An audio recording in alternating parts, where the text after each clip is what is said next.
Meu querido, eu quero convidar você então a abrir sua Bíblia no Salmo 119. Nós iremos expor todo o Salmo. Brincadeira, não vou expor o Salmo 119 inteiro, senão eu perderia o meu voo, né? Então, nós vamos apenas os versículos 9 a 16. E eu quero, nessa manhã, falar sobre o livro do coração. Como a reverendo Emerson me sinalizou, vocês estão numa maratona de ler a Bíblia em 90 dias. 90 dias, né, reverendo? 90 dias. Se você não entrou, ainda dá tempo ainda, né? Dá tempo porque quando eu era jovem eu consegui ler a Bíblia inteira em 9 dias. Em 9 dias. Não trabalhava, obviamente, né? Então, fiquei o dia inteiro, fui para a fazenda, eu e meu primo, e ficamos ali 9 dias até começarmos em Gênesis, terminarmos em Apocalipse. Passávamos o dia inteiro lendo a Bíblia, né? Hoje não tenho mais condições de fazer isso por conta da agenda, né? Mas a prática de ler a Bíblia uma vez por ano ainda faz parte da minha agenda. E eu espero que você, como cristão, pelo menos se desafie a pelo menos uma vez na sua vida ler a Bíblia inteira de Gênesis a Apocalipse. Você vai ver o tanto que é bênção para a sua vida, para a sua casa, para a sua família. Então, eu quero pedir que você deixe sua Bíblia aberta no Salmo 119, versículos 9 a 16. A minha ideia, os homens que estiveram aqui sabem como é que eu fiz as pregações com eles, então vou seguir o mesmo modelo, tá bom? A minha ideia é expor o texto, explicando algumas coisas do texto, pequenas aplicações, e no final, então, eu volto com algumas aplicações mais incisivas, mais direcionadas para você a respeito desse texto. Então, o Salmo 119, versículos 9 a 16, eu vou falar sobre o livro do coração. E aí, sempre que falamos sobre coração, você há de se lembrar daquela música do cancioneiro brasileiro, né? Amigo é coisa para se guardar debaixo de 7 chaves. Dentro onde? Dentro do coração.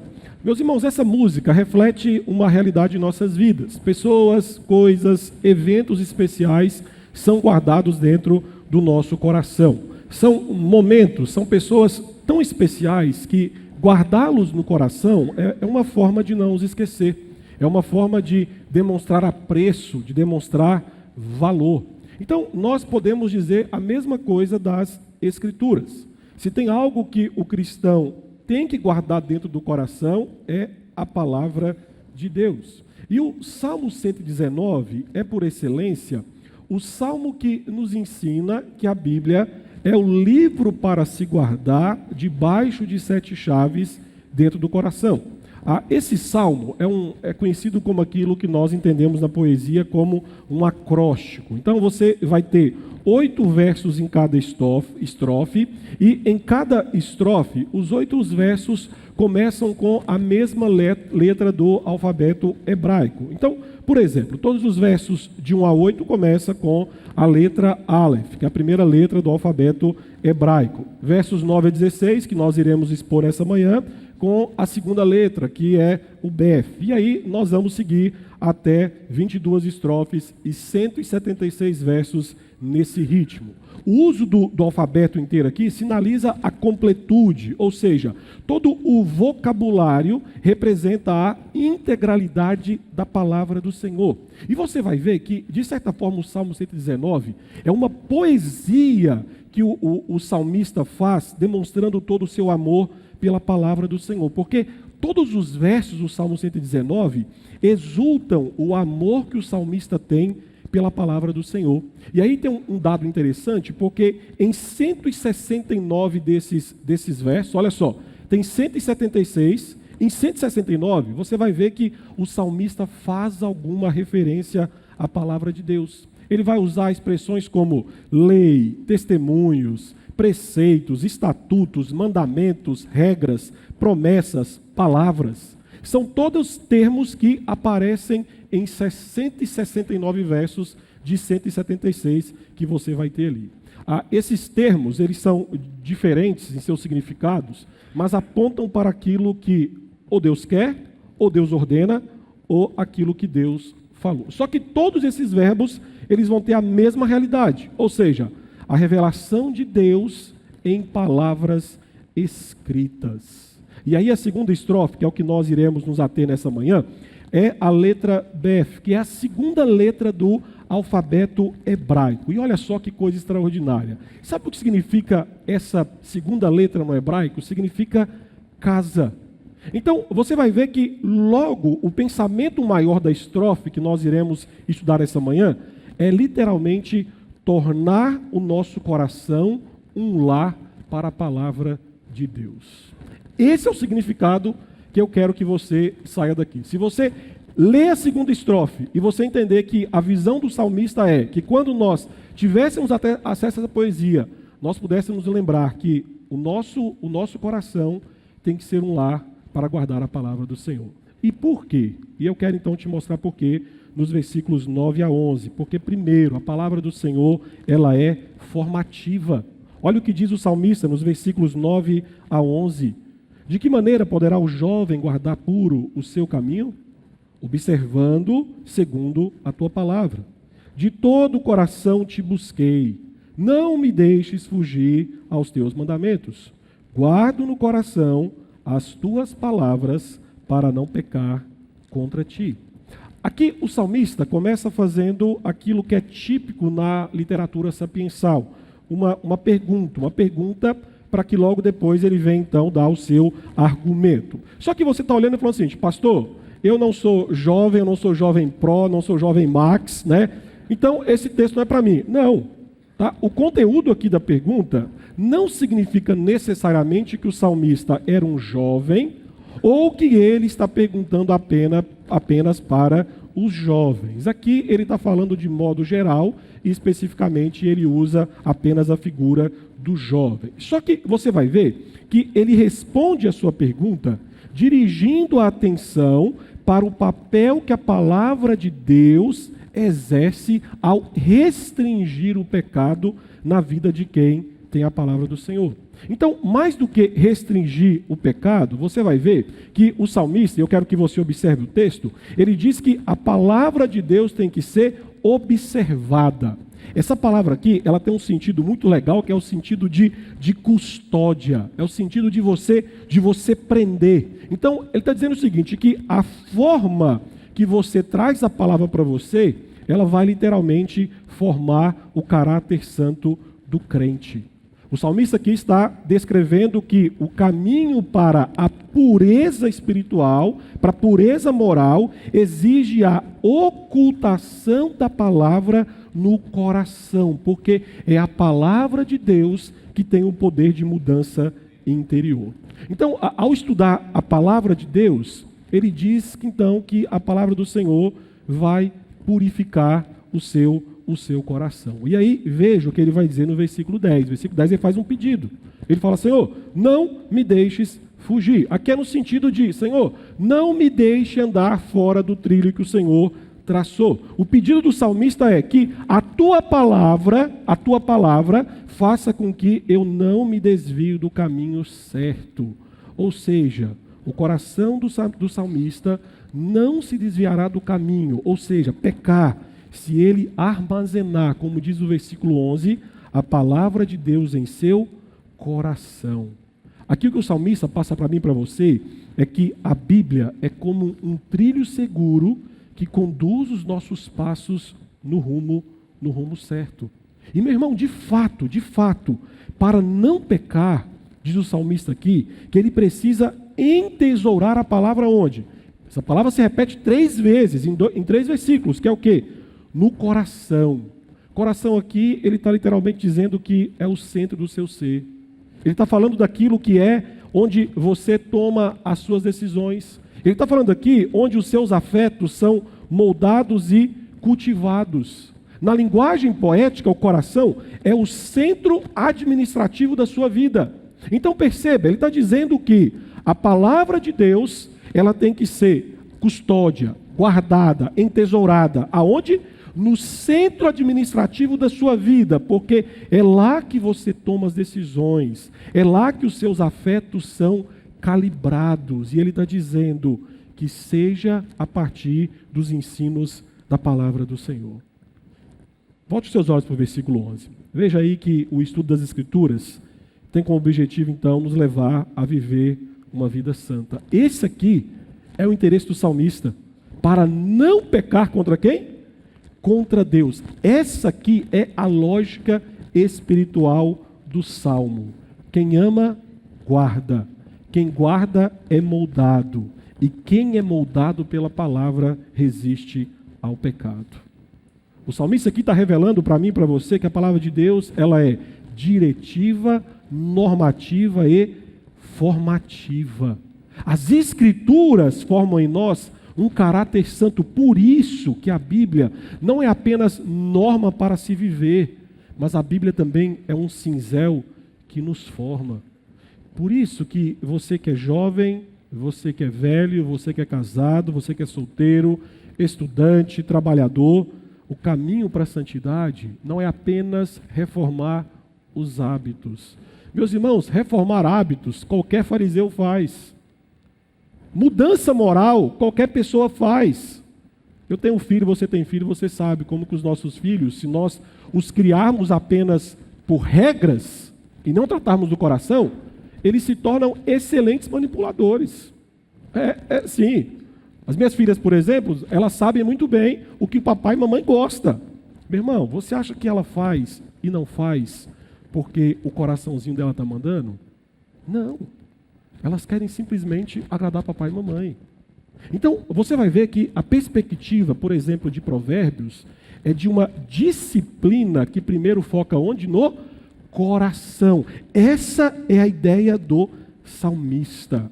Antes que os seus hábitos sejam transformados, a fonte que leva aos hábitos tem que ser transformado, que é o quê? O coração. A ideia do salmista aqui é justamente isso. A não ser que Deus reforme o seu coração pela palavra, você será apenas um mero fariseu. E você quer ver um exemplo disso? Em alguns momentos, você que joga futebol, você sabe disso. Alguém vai dar uma entrada mais pesada em você, você fica o quê? Bravo.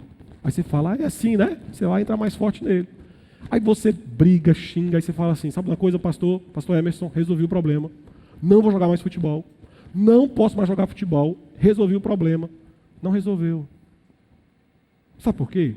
Você está tratando de forma moral o que é um problema do coração.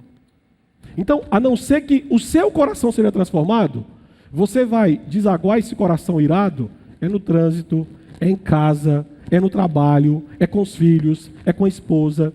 Então, o salmista aqui, ele está falando de algo muito mais profundo, ou seja, quando nós colocamos a palavra de Deus no coração, nós não apenas evitamos o pecado, nós nos tornamos mais parecidos com Cristo, que é o padrão de pureza estabelecido por Deus.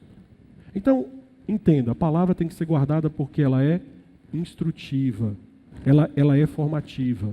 E aí eu quero conduzir você para os versículos 12 e 13, onde o salmista nos dá um segundo motivo do porquê devemos guardar a palavra no coração. Porque ela é instrutiva. Se ela é formativa na primeira parte, agora ele vai falar sobre a forma que ela é instrutiva. Observe os versículos 12 a 13, quando ele vai dizer: Bendito és tu, Senhor, ensina-me os teus preceitos. Com os lábios tenho narrado todos os juízos da tua boca. Olha que coisa extraordinária.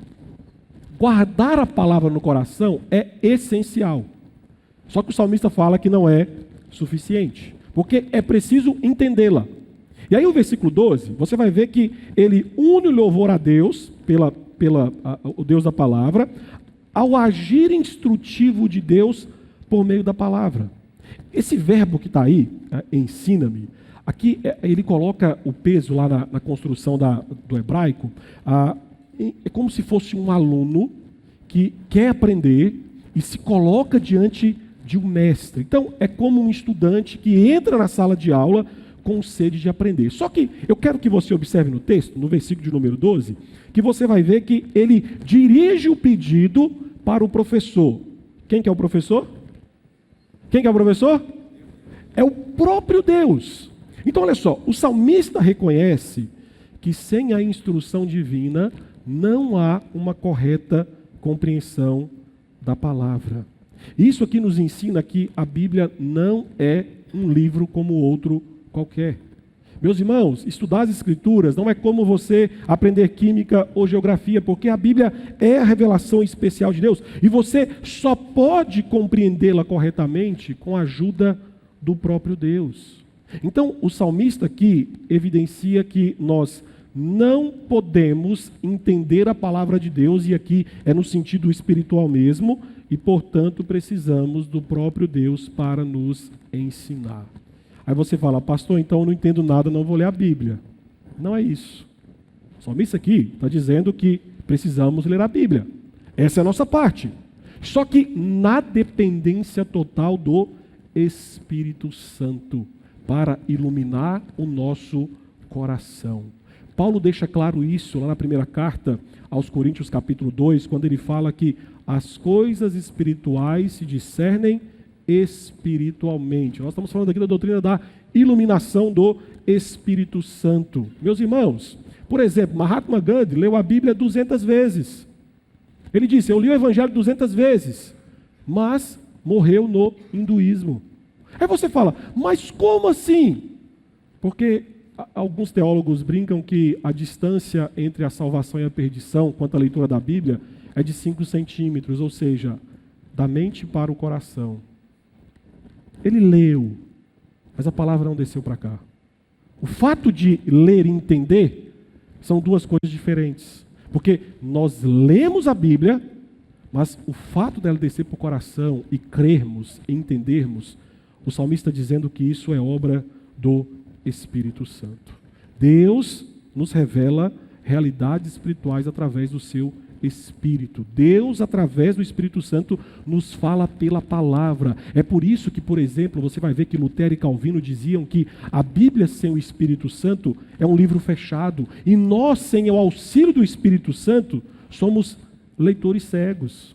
Assim, quando estudamos a Bíblia, nós devemos orar pedindo a Deus para ser o nosso professor. Meus queridos, é o próprio Deus quem procuramos, e nenhum conhecimento acerca dele é obtido a menos que proceda dele. Então, ao receber a iluminação do Espírito Santo, o crente tem a responsabilidade de crescer em seu conhecimento. E ele vai falar isso. Eu quero que você observe o versículo que nós lemos. Perceba que no versículo 13 ele vai falar assim, com os lábios tem o quê? Narrado. Olha que extraordinário. Você tem que narrar o que você aprendeu. E sabe o que significa narrar aqui? Em alguns momentos a tradução, a gente perde a ideia do salmista. O salmista aqui, quando ele usa narrar, literalmente ele está falando de um bibliotecário. Ele está falando de alguém que lê livros, estuda os livros, registra os livros e indica os livros. Olha que extraordinário. Está dizendo o seguinte, a melhor forma de você crescer na palavra do Senhor é você o quê? Ensiná-la. Você lê, o Espírito Santo te ilumina, você aprende, o seu coração é formado e você fala, agora pronto. Estou os 3 S presbiterianos. Conhece 3 S presbiteriano? Salvo, sentado e sossegado. Pronto. Salvo, sentado e sossegado. Entendi a Bíblia, agora estou tranquilo. Não, ele está dizendo, agora você vai narrar, você vai se aprofundar, porque você tem que indicá-lo para os outros. Por isso, todo cristão é, em certo sentido, um professor, seja dos seus filhos, seja dos seus irmãos na fé. Porque quando você compartilha o que você aprende, você literalmente reforça aquilo que você crê. Quando você compartilha, você reforça aquilo que você crê. Você que está estudando, você sabe disso, que quanto mais você escreve, rabisca, principalmente matemática e tanto de fórmula, mais fácil vai ficando para você se habituar com isso.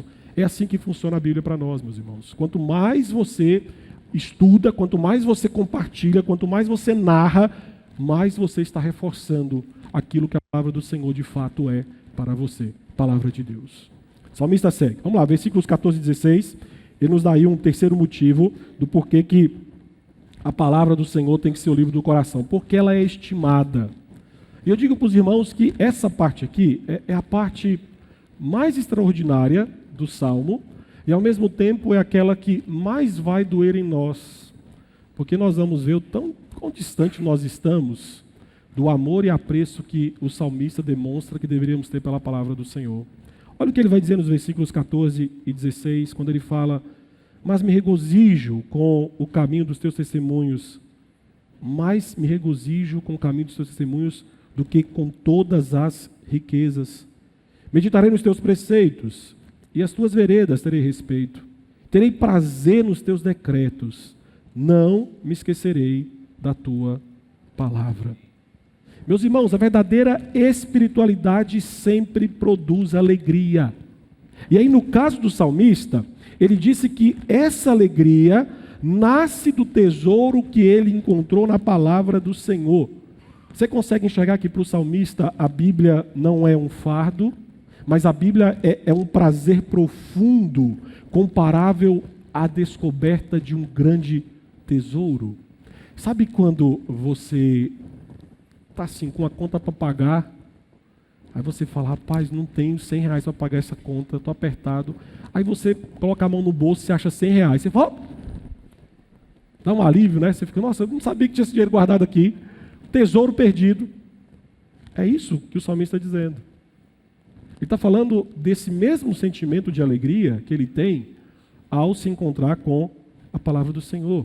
E por ser tão preciosa, ele vai dizer que a palavra de Deus tem que ser tratada com amor, com estima, com alegria.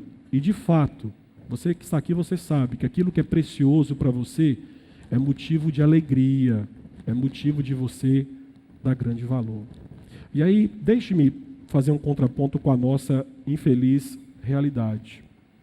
Poucos são os crentes que se sentem assim em relação à palavra do Senhor.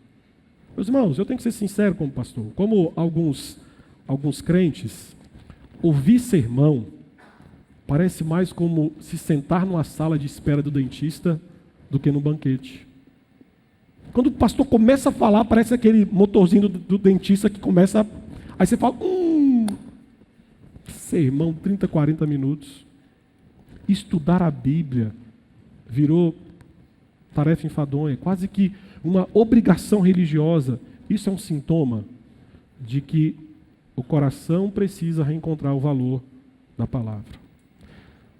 Nós vivemos numa época que nós falamos tanto de conceitos, de alguns conceitos, que nós esvaziamos ele de significado. Uma das coisas que nós esvaziamos de significado é o momento da pregação. Nós precisamos recuperar aquilo que a reforma protestante trouxe e que nós conhecemos muito pouco, que é a ideia de que Cristo é oferecido a nós por meio da pregação da palavra. Meu irmão, o que nós estamos fazendo aqui agora não é apenas um momento instrutivo para o seu intelecto. O que nós estamos fazendo aqui é nos envolver com um momento redentivo. A pregação é o púlpito da graça. Nela, Cristo é repartido aos famintos da alma. No ato da pregação, Cristo se aproxima, Cristo fala, Cristo convence, Cristo se doa. É a palavra viva encontrando pecadores do banco da igreja. Meu caro, a cruz conquista a salvação, mas é o púlpito que Cristo estende as mãos e diz: toma, isto é para você. Quando a palavra de Deus é fielmente pregada, a igreja não apenas ouve Cristo, a igreja recebe Cristo. A gente precisa recuperar isso. Você entende então que você está diante de um momento em que Cristo está dizendo: toma, é seu? E aí você vai ver que precisamos atentar para a decisão do salmista. Olha o que o salmista diz aí no último versículo. Meditarei no quê? Nos teus preceitos. Versículo 15. Meditarei nos teus preceitos. E aí, o que é legal, porque tanto meditarei nos teus preceitos, quando logo depois que ele fala terei no prazer nos teus decretos, de certa forma aqui, ele está falando quase que a mesma coisa. Ele está falando sobre considerar com prazer. Vamos aqui pegar o início do sermão.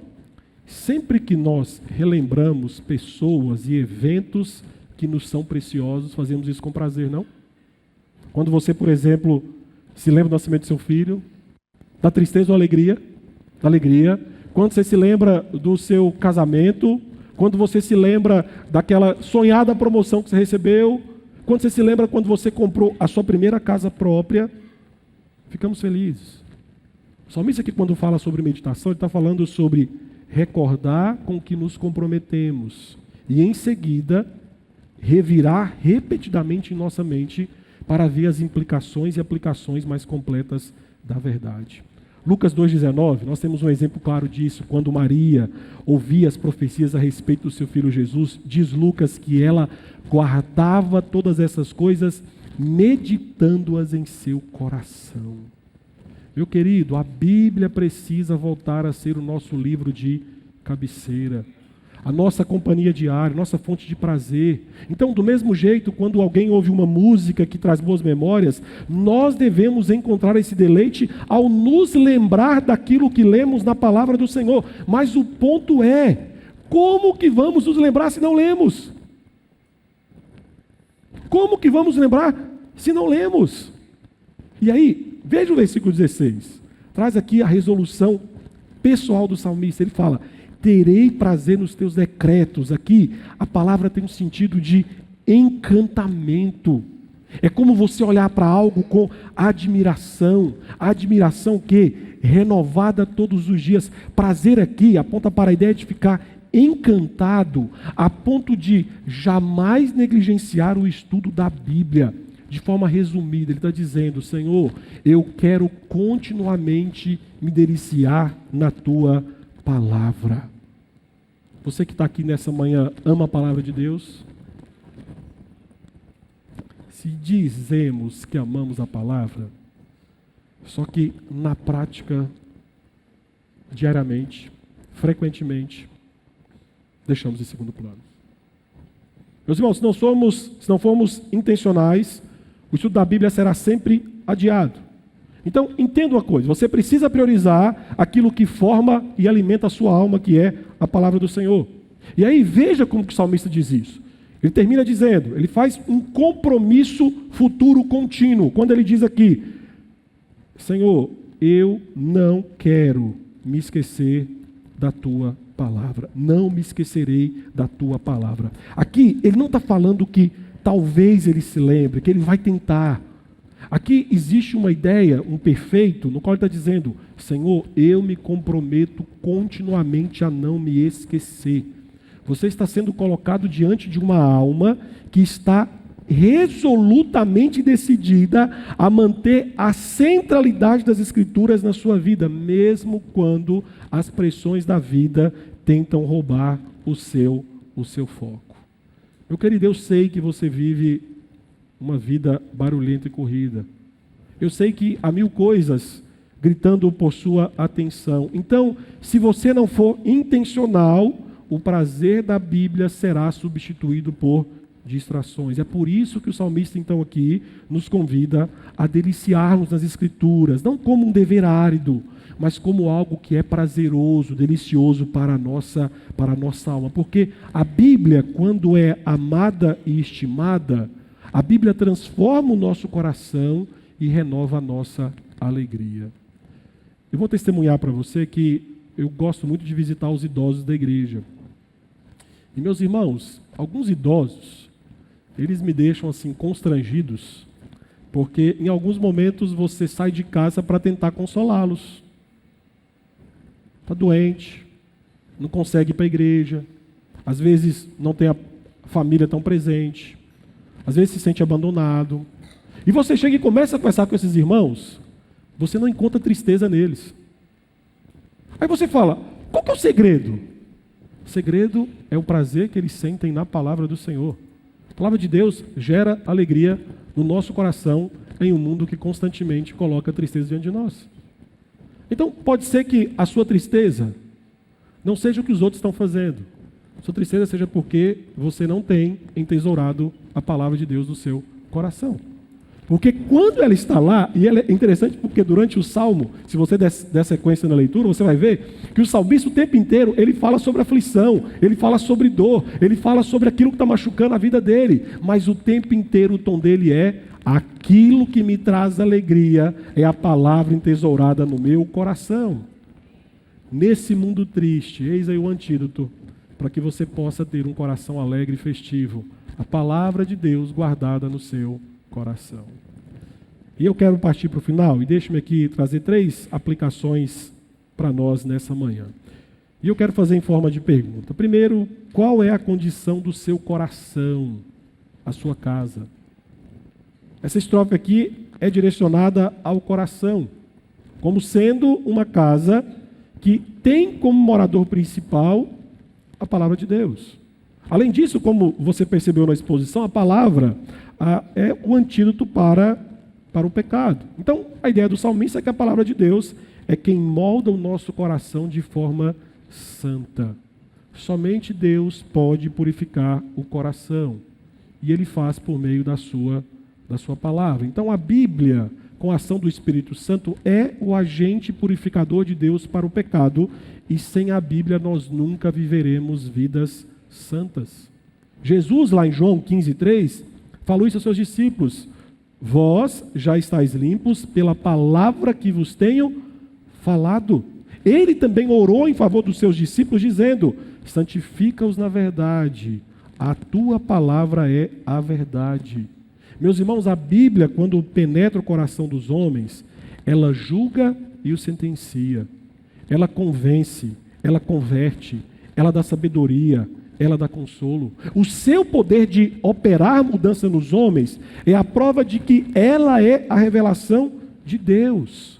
E eu vou ser incisivo com você. Eu nunca vi um homem com a Bíblia, ou uma mulher com a Bíblia toda marcada de tanto estudar, ter a sua vida destruída pelo pecado. Eu nunca vi. Mas o contrário eu já vi. Homens e mulheres tementes a Deus, que têm a sua Bíblia surrada de tanto estudar, de tanto ler. Meus irmãos, são vidas marcadas por santidade, por piedade. Então, perceba, cuidado para você não ter o coração como uma casa com quartos ocultos. Se o seu coração é uma casa com muitos cômodos, podemos pensar assim, talvez alguns deles você deixou a palavra de Deus entrar. A palavra entrou e com muito zelo limpou. Só que em outros, você mantém ali a porta trancada. Ali você guarda mágoas, pecados acariciados, vícios, segredos sombrios. Se a palavra de Deus não for o morador principal da casa inteira, algum morador indesejável vai tomar o controle. Então, ou você dá acesso total à palavra do Senhor, ou saiba que o seu coração não será de fato habitado pelo Senhor. Segunda pergunta que eu lanço para você: qual o valor que o seu coração dá para as Escrituras? Qual o valor?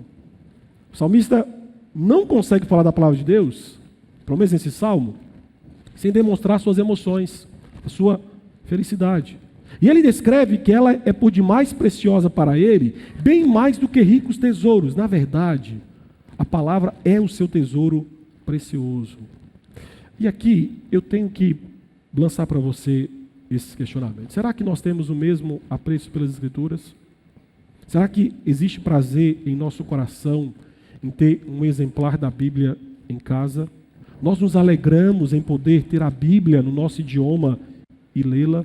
Nós ficamos felizes em ouvir um sermão? Aí você pode dizer: pastor, mas eu não sou intelectual, pastor. Esse negócio de ler não é com a minha área, pastor, eu não gosto. Então, pastor, eu nunca vou ter esse sentimento, pastor. Sabe por quê? Poxa, eu gostaria de ser igual o pastor Hermes, 90 dias ler a Bíblia, mas eu não tenho esse pique, na minha cabeça não é assim. Meus irmãos, existem momentos que todos nós nos apaixonamos por algumas palavras. E todos nós prestamos atenção quando as palavras que estamos ouvindo ou quando estamos lendo são de grande benefício para nós. E aí você não precisa ser grande intelectual, por exemplo, para que imagine você que descobre que você recebeu uma herança bilionária. Aí alguém te entrega o testamento. Você não precisa ser tão intelectual. Você vai começar a ler, você vai começar a ficar o quê?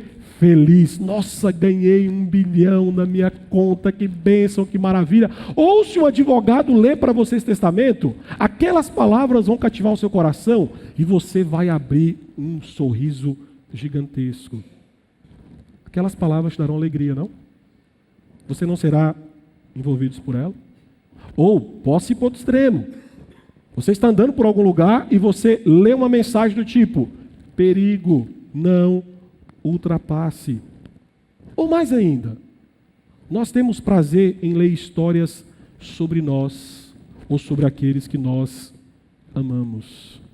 Meu querido, a Bíblia tem o mesmo papel para a nossa vida. A Bíblia é um livro com grande benefício para nós, porque fala sobre grandes promessas, fala sobre grandes conquistas, fala sobre grandes realizações, mas a Bíblia também traz graves advertências. Ali, a Bíblia é um livro sobre nós, sobre aqueles que amamos. Acima de tudo, é um livro que nos coloca face a face com aquele que tem grande poder e sabedoria. O que nós precisamos, então, não é de ter um grande intelecto. Nós precisamos assentar as verdades das Escrituras em nossos afetos, até que as Escrituras moldem nossos amores, esperanças e imaginação. E Jesus é o exemplo para nós. Jesus não é apenas o exemplo, mas é aquele que nos capacita a fazer isso. Você vai ver que, por exemplo, nos momentos mais obscuros, quando Cristo estava sendo tentado, abandonado, traído, morto, ele cita as Escrituras. Seu coração era de tal forma moldado pela Bíblia, que o tempo inteiro ele citava as Escrituras. Qual é o seu apreço pelas Escrituras? E por último, qual é o seu envolvimento no ensino das Escrituras? Porque a palavra guardada no coração do salmista, ele diz que chegava aos seus lábios ao ser utilizada para ensinar e edificar os outros. E você tem que entender que o novo nascimento aconteceu mediante a fé em Cristo, por meio da pregação da palavra. E, meu irmão, o seu crescimento a partir daí se dá por meio da palavra. Essa é a oração de Paulo em Colossenses 3,16. Habite ricamente em vós a palavra de Cristo. Quando ela habita em nós, nós não somos apenas moldados por ela em nosso estudo diário, como também somos impulsionados a ensinar os outros. Ao nascer de novo, o cristão verdadeiro envolve-se com as Escrituras. Ele estuda, ele medita, porque amar a Cristo é amar as suas palavras. E aqui, deixa eu ensinar uma coisa para você. Não tem como a gente separar redenção de revelação, porque ambas foram concluídas e cumpridas em Jesus. É verdade que a Bíblia não é Jesus, a Escritura não é o Filho, só que as palavras da Bíblia e o verbo que se fez carne são distintas, mas também são inseparáveis. Porque cada ato de redenção, lá do Êxodo até a cruz, é também em si mesmo um ato de revelação. Você vai ver que eles nos dizem algo sobre a natureza do pecado, sobre o caminho da salvação, sobre o caráter de Deus. Então, como diz um teólogo, o objetivo da revelação é a redenção, porque as palavras registradas na Bíblia não são destinadas a nos tornar inteligentes, mas a nos salvar. A redenção revela, a revelação redime. Cristo é ambos. O ato da redenção pleno e final de Deus e, ao mesmo tempo, a revelação completa e final de Deus para si mesmo. Hoje, meu irmão, você pode estar falando assim, pastor, mas Deus não fala comigo. Eu nunca ouvi a voz de Deus. Meu irmão, Deus fala com você, comigo, de forma pessoal e direta. A diferença é que esse discurso contínuo não é uma revelação contínua. Porque o Espírito Santo, como Cristo afirmou em João 16,14, não revela novas doutrinas, mas ele transmite ao seu coração o que Cristo já ensinou e revelou na sua palavra. Então, não é que Deus não está falando com você, é você que não está abrindo a carta de amor que ele deixou para você, que é a sua palavra.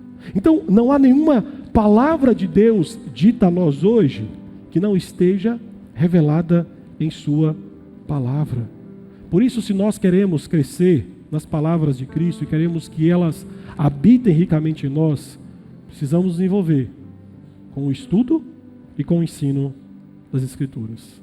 É nossa responsabilidade ler, meditar, ensinar, pregar as verdades eternas reveladas de Deus e registradas no livro mais importante da nossa vida, o livro do coração, para o coração, que é a Bíblia.